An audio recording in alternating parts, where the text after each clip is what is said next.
Hello, Jessica, or anyone else who likes to look at this problem.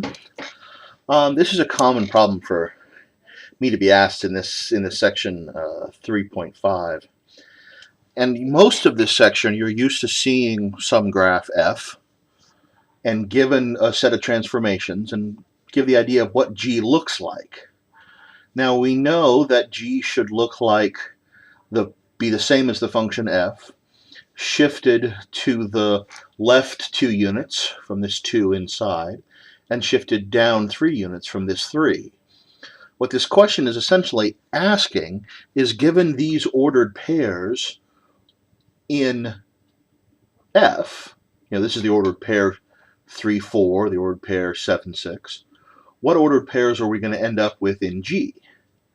Now we can do this a couple of different ways. You can follow your transformation logic, moving things back 2 and subtracting 3 from your y's and such.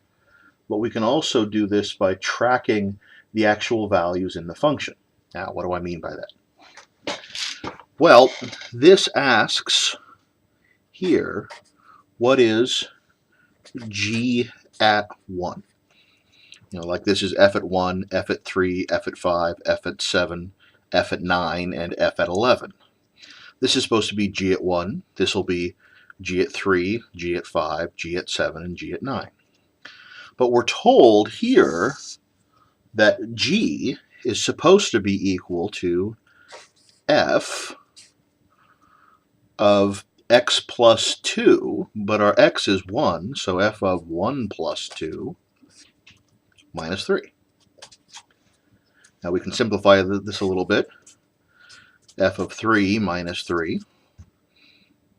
Again, I'm just plugging this x in, this value of 1 into x, going into x, going into x.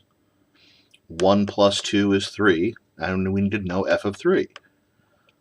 Well, the only way we have to find f of 3 is this table of values for f. So we go, when x is 3, f is going to output a 4. So this f of 3 is 4. That f of 3 becomes a 4, minus 3, which is, of course, equal to 1. So g at 1 is 1. We do that same thing for the 3. That 3 goes in for the x in g.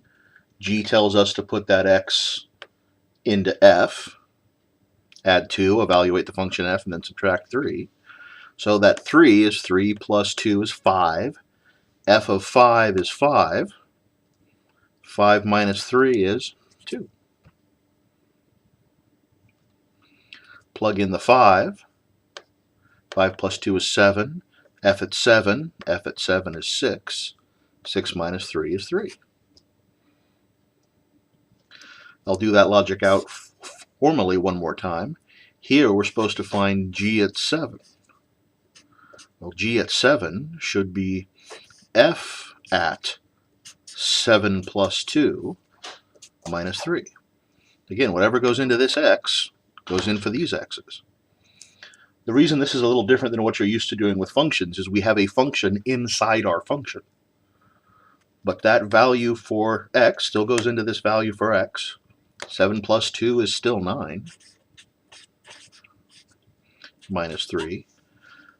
But when we get here, we're asked to evaluate f at 9. Well, we go to the table. F at 9, when x equals 9, notice this x is different now. This x isn't that x. It's what's going into f. What's going into f is a 9, so the output becomes a 7, which happens to go back to being a 7. Minus 3 is 4. So 4. Similarly, plug in the 9. 9 plus 2 is 11. F at 11 is 10. 10 minus 3, 7. So you're evaluating that function.